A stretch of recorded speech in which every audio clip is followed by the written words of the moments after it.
Hey, welcome everybody. It's Luke with LukeHumphreyRunning.com, and I want to talk a little bit today about the off season and what that actually means, right? So, because it seems like we don't really have an off season, do we? So let's just jump into it and discuss a little bit what I'm thinking here. So, I'm reading off of my blog post that I'm going to share as well with all of this. But I remember, do you remember in high school? So I'm 41. I was in high school in the mid to late 90s. You guys remember those no fear shirts? Like second place is the first, like Ricky Bobby or something like that. There's all kinds of them, right? And so everybody had them. They had the T-shirts with the motivational quotes, and they had something like whatever. But so my favorite was always like runners have no off season or whatever, or they'd put something silly like, you know, your sport's punishment is my sport, or so, like whatever, making fun of other sports. But in any case, yeah, it's so tough, right? Like, oh, we're such badasses. But looking at it now, and see what goes on now, probably the runners have no off season. That would probably not be my first choice for a motivational shirt, just because everybody needs an off season, right? So, when I going back to high school, like, you had a few weeks in the summer where high school coaches couldn't really talk to the kids or nothing, and then you'd start getting together for runs like once a week, and then first part of August you could actually meet up and start doing practices and stuff. But basically from mid-August you'd run through cross country, which would go through first part of November in Michigan, and then some kids would go on to Foot Locker, which isn't even a thing anymore, I don't think, and then go from there. And so you could really race until like towards the end of December. And then I went to a very small rural high school, and indoor track wasn't a thing until maybe my senior year of high school. And then they had all the colleges would host indoor meets, right? So it'd be big fundraisers for the university, and then kids got to run indoors, and then they'd have like a faux state championship, in late February. So then you'd go into track, right? So you'd basically go from mid-August through late fall into cross country, and then you jump right into indoor, and then you jump right into outdoor season. And then if you qualified for state finals, you'd go to the first part of June. And then if you were one of these kids, you go to like, Nike Outdoor. Now, you could literally train all year long. You'd have no off season. And then the same type of setup in college too. And so it's just such an easy way to burn kids out. And then now you see like in professional athletes, like, so this year's a good year because it was a world championship, so they would train up through world championships. And then I think there was a few more meets in the European track seasons where all the professionals go. And then you won't really see much of these track athletes until from, say, late August. I think maybe the European season ended, to you probably won't see anything from these guys until first part of 2023, where indoor season kicks off. So you'll have a good few months where you won't even see these people that were track athletes, But and when I first started coaching back in 2006, we didn't really even have year-round races, right? So we, like Houston was around, Cal was around, the Rock and Roll Phoenix in February was around, but they weren't big races. They weren't the levels they are now. And so you would basically have people train through the summer for a fall marathon, and then say New York would be like the latest somebody would run. So New York, that first weekend in November, they'd be off November, December, January, and then start training for a spring marathon. So, or maybe in first part of January if you're training for Boston. But you'd basically have that set of time where there really wasn't much going on, and people would naturally kind of take a downtime. And then they say they ran an April marathon, and then May and June, might be whatever for some people. and then they'd start training for in June for a fall marathon, June or July for a fall marathon, right? And so, but now you're seeing, Houston's bigger than ever. There's all sorts of races in December, going on beyond Cal. You go to the southern part of the U.S. and honestly, it makes sense because it's a great climate in the winter, and you can avoid the training in the summer, and then you can, if you go in December, first part of January, for the most part, even up here in Michigan, like that's pretty manageable, right? It's not until you get to late January, and then that sucks. February sucks, and then the first week of March usually is terrible, and then it starts switching back over to spring. So it makes sense, but now you're seeing people basically run, early fall marathons, and then going into like maybe into a Houston, and then into a spring marathon, and then you're seeing like Grandma's is gaining popularity, which is in June, and then here in Michigan we have. Which Traverse Cities is towards the end of May, which is starting to get late in the spring. And then the Charlevoix Marathon, which is a very popular marathon here in Michigan, that's in June as well. But it's in northern Michigan, so you're going to get it's a little bit cooler. It's off the lake. It's all cooler weather up there, but you're just pushing those seasons later and later, and now they're starting to blend together, and people aren't really necessarily taking a dedicated downtime. And I'm not talking about the 2 weeks you take off after the marathon. I'm talking about 2-3 months where you're not necessarily doing anything as far as structured training, right? And so I don't know if it's people chasing times or whatever, but I just feel like it's just there's never like any down time that's a significant amount of time. It's usually 2 weeks off and then 4 weeks getting right back into marathon training or half marathon training or something like that. But there's never that just dedicated period. So I want to talk about that today. And so for the first off, I want to say, what does that actually mean? And kind of hinted at it. But when you look at major sports like football, baseball, basketball, golf, and hockey, anything really, it's a block of time where they just seemingly disappear. Like Tigers. My beloved Tigers, God bless them, they were actually done in June based on their playing. But yeah, they just finished the season yesterday, I think, and now they're gone. Some of the younger players will go to these different leagues and stuff and work on some stuff. But for the most part, they're disappear until February, March, and then they'll go to spring training for a couple weeks, and then it's not that they're not doing anything, but they're not doing anything that's visible, right? They're usually working on weaknesses, or they're getting rehab for injuries they had during the season, or surgery, or just whatever. They're implementing new strength stuff, or whatever the case is. They're working on skills, that type of thing, but they're not training for baseball games or football games or anything like that, right? And so like actually my daughter's school, we had a Detroit Lions. His kids went to her school, and so we'd always have dad duty. We'd both be picking up our kids in the afternoon, and so I was talking to him, and Nick Williams is his name, and he's like, Nick, what do you do? He's like, after football season, he was, I mean, it's hard during football season. They travel a ton, but after football season, he was basically there every day. And like, what do you do? And then he's like, well, I'll just kind of take a few weeks off just to recover completely. You get the crap beat out of you for 17 weeks, and then and you're tired, right? And so he did that, and then he would just go back to Alabama and work with a strength and conditioning coach and stuff, and just get ready, work on, that's all he would do is work on technique and skill, getting stronger and things like that, right? So it's pretty interesting. So they'd go down there like Christmas time and then come back, and then basically his contract ended, so he didn't go back to training camp. But so it was just interesting to see, because it was like, it's not like he just took 3 months off, and he was a few weeks off just to get recovered, and then working on skills and things like that the rest of the time with his specific coaches back home.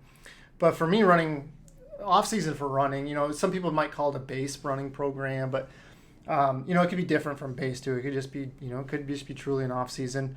But it's to me, it's at least several weeks where you're working on specific training for weakness, or implementing nutrition or something like that. But you're implementing something that you need to work on and get better at.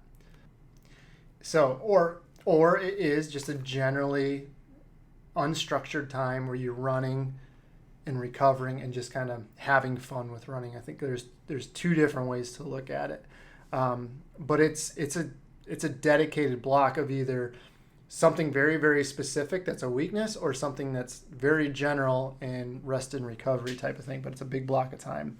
And that's what, like I mentioned before, I don't really see much of anything that resembles a true off season for, really adult marathoners, right? That I work with quite a bit. It's usually just going from one thing, getting ready for another, and then getting ready for another. And we'll break up the seasons, but it's still never just dedicated time off or something like that. And I think ultimately that sets a lot of people back. And as a coach, it's hard. And I honestly, something I probably need to put my foot down more with is just really dictating that to people. Like, okay, well, your nutrition was terrible. We need to take 2 months and just work on your nutrition, right? And get that to be a point that's no longer a weakness for you, or something like that, whatever. But a lot of times you find yourself compromising and saying, well, okay, well, if you do this, I'll do that. Like I'm talking to my 10-year-old, go play your saxophone for 15 minutes and I'll give you a cookie or whatever, It's like, what are you going to do? But I think you have to, like, as a coach, I think we definitely have to just say, hey, listen, like, if you truly, truly want to get better, this is what you really should be doing, and explain why. Because a lot of times I think what people think is that if I take a dedicated amount of time off, and I'm using off air quotes, not really off, but not training specifically for something, that I'm going to lose a ton of fitness. And that's just not the case. I mean, if you look at all the detraining studies out there, like, and if this is people taking 100% of the time off, not doing anything for 6 months, they can get back into the same type of fitness that they were in within a few months, right? So if you're doing, half of what you were doing, that fitness is going to stay pretty much level. And you might, instead of being at 100% of your fitness level, you might be at 90% of your fitness level. And then you start training and you're back up to 100% in no time at all, right? And so you have to be willing to recognize that. But if you go all the time, and this, like you do this at work, if you push at work, what happens? You get burnt out, you get tired, you get sick, you get cranky, nobody wants to be around you, all this stuff. But the biggest thing is you plateau, right? Like you plateau in your work performance, you plateau in physical performance, all of those things. But if you just take a step back and you think about, like, well, when we talk about, you do a workout, what's going to help you gain the benefits of that workout? Well, it's the recovery after that workout, right? So it's the same thing as with a hard segment. What's going to help you really truly reap the benefits of that training segment? Well, it's taking a step back for a little bit and allowing that all to kind of soak in, and you can gain those benefits from it, right? So it is kind of that thing. It's it seems counterproductive to a lot of people, but it truly is. It's like it's that rest that's going to allow the work to actually soak in and take effect. All right, so I've actually gone way off script on here, so let's see where I'm at here. All right, so let's go back to where we're talking. So remember, I said I saw an off. I didn't say this in here, but it's in my notes. I saw an off season being either really focused training or generally lax training. So I want to go back to that. So I did mention that. Since I am doing this in the fall, let's start with a fall marathon, right? So with training hard all summer, you held it together. You raced, but your kids are back in school. You went through all that good stuff. I know how that is, settling back into that school routine, taking your kids to sports practice, picking them up, blah, blah, blah, all that stuff that's going on, right? Throw in a marathon, you're ready for a break, right? Mentally, like you can just see it in our Facebook groups, right? Where people are just done, right? They're like, I made it to the taper. Honestly, I don't care what happens in the marathon because I made it to the taper, right? And then you throw in the race and it's a whole new ball game, right? So it's like they're just done. And I see that. And I've definitely been there myself, right? Like we've gotten through the training and that was really kind of the victory, right? For most of my audience, after an October marathon, it's time for an extended break, right? Not only for the things we've already talked about, but also because they go from downtime to the big holiday season with Thanksgiving and the Christmas season, Hanukkah, all that good stuff, right? You have all that holiday stuff coming up, and there's a lot going on. Family, get-togethers, parties, company parties. all that stuff, right? And so we've got to, it's hard to keep that balance, right? And honestly, if you're already super tired from the training and you just jump back into that and then try to balance all of that other stuff that's going to be happening, it usually ends up being too much. So to me, it's a perfect time to just take a break from any really structured training. You can recover. You go for runs. You know, if you were training 6 days a week, you back it down to 4 days a week, and you go 30 to 60 minutes, maybe a long run, maybe a workout. You know, you can maintain a very high level of fitness, right? And so specifically, I have maybe a long run every 2 weeks, maybe one workout during the week. Maintain roughly 65 to 70% of your peak volume. So if you're at 60 and you go down to 45, with most of it being easy runs, enjoyable runs, you know, you don't even have to wear a watch if you don't want to wear a watch, right? You can just go for a run, do the loops and all that good stuff. But I just think it just does so much for mental health and recovery from that. It's just you've emotionally and mentally, you're pretty much drained after a marathon, right? And so now is the perfect time to take the time and just recharge those batteries, because ultimately you still have the school stuff. If you've got kids, you've still got all that, you know, all that stuff going on that's in this fall toward the end of the year. It's just a good time to just make sure that running is a stress reliever, not another additional source of stress. And that's what I always tell my athletes. And then physically, you recovered, but you're still maintaining a very high level of fitness, right? And so you're not going to lose that much. And in reality is you might actually be able to make another step forward once you do start training, because what was hard before is going to be a lot easier the next time around. So let's put this into practice. So let's say you ran a mid-October marathon, you take 2 weeks off for recovery, you take another 2 weeks gradually building your volume, say 50% of where you were at peak.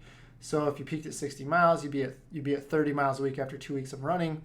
From there, you'd start maybe you start a 6-week base plan that would be 40 miles a week. That would put you at about 65% of that peak volume if you were at 60 miles a week, and put you at the end of December with no real commitments to running. If you want to jump into a turkey trot, a jingle bell run, whatever you want to do, be silly with your running crew, that's the perfect time to do it. Just have fun with it. Make sure it's just fun, right? And then you can get into the new year without being overcommitted to running. You know, the parties and the get-togethers, that's as busy as you want to make it.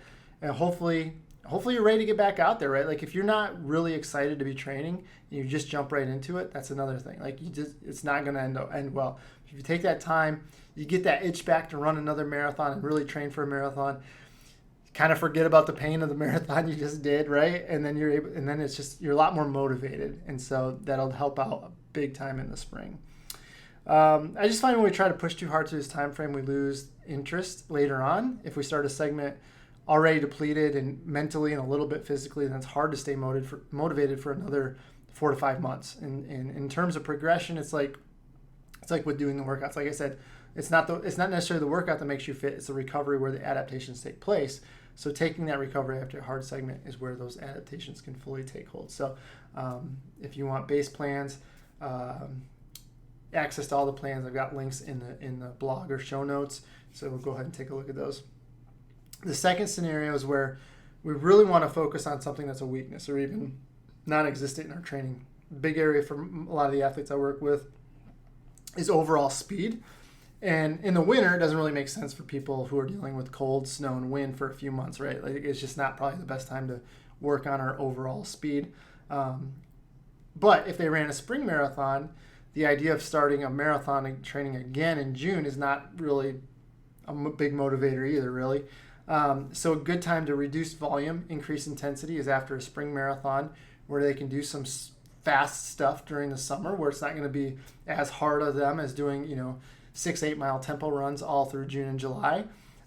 Do that segment. And we talked about a lot in the spring, right? Where do a dedicated 6 to 10, 12 week segment of just, maybe like 5K training, get your 5K PR down, something like that, right? But you focus on a weakness, where if we're just doing marathon, let's face it, like the idea with this is to work on true overall speed. And with the marathon, we're not really working on speed. We're just working on speed that's fast relative to the marathon, right? We're trying to make that marathon pace feel a little bit more comfortable. Where this, is a dedicated time to really work on that overall speed, get 5K PRs down, all that good stuff. And if you've done just marathon segment, I would really recommend doing something like this, is working on something totally different, right? Like, because a lot of times, or even a half marathon segment, even like in the winter, maybe you could do that as a half marathon segment. It's a little bit easier, but it really depends. It's something I would discuss with a coach. But if you've done a few marathons, you've plateaued out, and you really haven't improved after, say, the second or third marathon, this is something that I would probably look at, right? That would be the first thing I would look at. And so what you'll find a lot of times is people are trying to make a big jump in the marathon, but they're, 5K, 10K, half marathon. None of those times line up with where they want to run their new marathon time at. So if we can get those closer to where they should be in terms of, having a fighting chance of getting to the new time, then it just makes it so much easier. It's not so intimidating when you're doing it. And it just, it's, if you're looking to run, say, a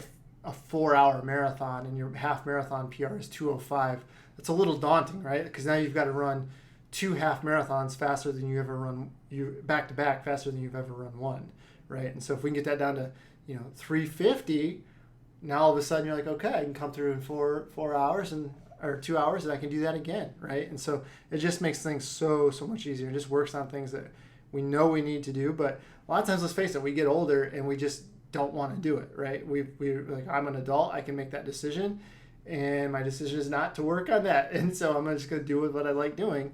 But if performance is really what you're after, this is something that I would look at.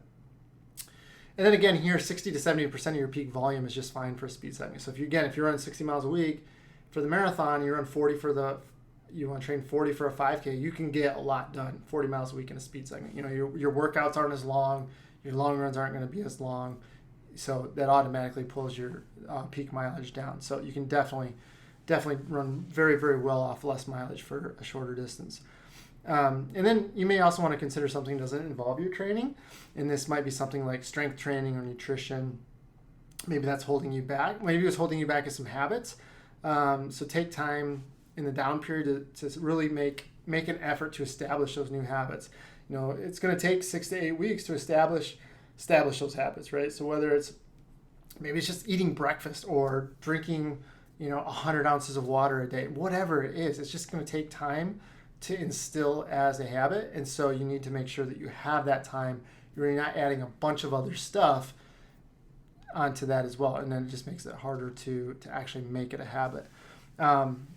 So it's probably a combination. For a lot of people, it's just a combination of stuff. It's a combination of base training and a skill development, and then something like strength or nutrition. Honestly, I'd pick one or the other. So I just don't like overloading a person with too many things. I'm definitely keep it simple type of person. And I just find that the harder you make it or the more complicated you make it, it's a lot less likely to actually be adhered to. So you want to just keep everything simple, add one thing at a time, and then once you feel comfortable with that, then you add another thing, and on and on and on, right?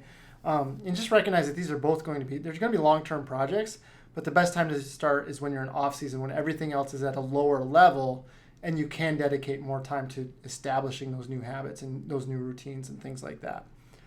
And lastly, I haven't really touched on this because I'm still working on my own thoughts with this, with form. We do have our partners with Athletics Kinetics, and so they can do remote you'll have remorse, remote gait training or gait analysis, and then give you some programs based on that.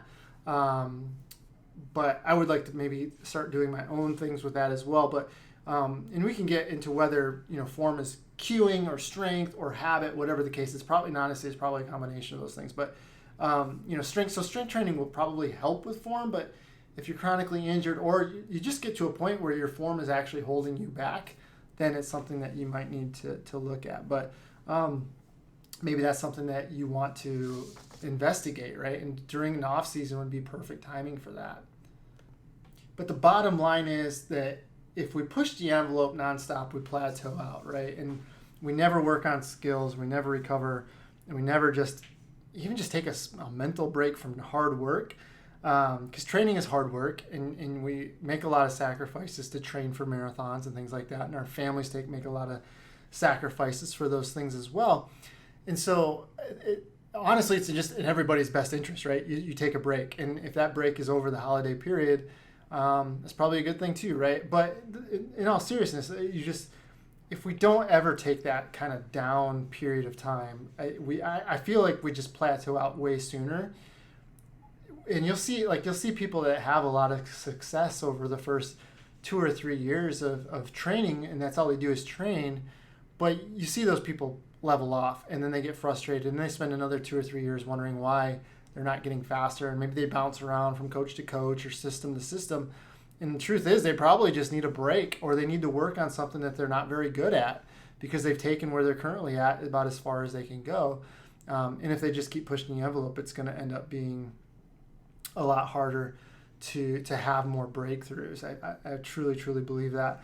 And ultimately too, I feel like as somebody who's trained very hard for a very long time, I feel like you get to these patches where you don't like running, you burn out, you're disappointed, you're hurt more often, you're sick more often.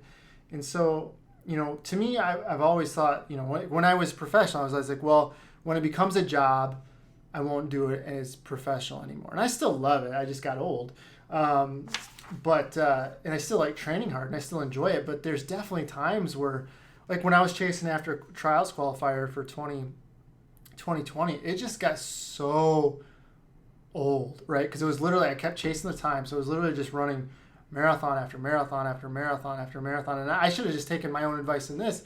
And if I would have stepped back and remember maybe like 2 or 3 less marathons that I did and focused on some other things, or actually just rested, I probably could have had a pretty decent breakthrough, right? And it could have maybe went a little bit different. So, but there was a 2-year period where it was just like, that's all I was thinking about. And then afterwards, when I did qualify, it was actually kind of a relief, because I was like, okay, now I can actually rest, right? And so, yeah, I just think that you really set yourself up long term in a much better position when you can convince yourself to do that off season, really take an objective look at what you need in your training, and then work on those things too. So I definitely think that you can benefit that. So I know we're in that kind of that time of, we don't really have an off season. There's always something to train for, but I think it's really something that you should consider. And then, if there's anything else you want to discuss, feel free to comment or post in the Facebook group or on LHR community. We definitely be able to further the discussion. But so that's it for now. And those racing Chicago this weekend, and I'm making this, good luck, and hopefully you see a lot more great performances this fall. So, all right, I will talk to you later.